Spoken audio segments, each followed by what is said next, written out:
Hello friends, in today's video I'm gonna be walking through how to trim TikTok video sounds.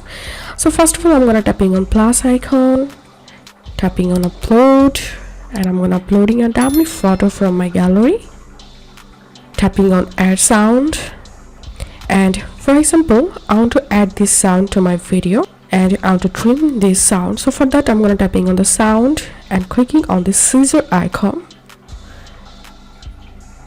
And now I can easily trim the music from here.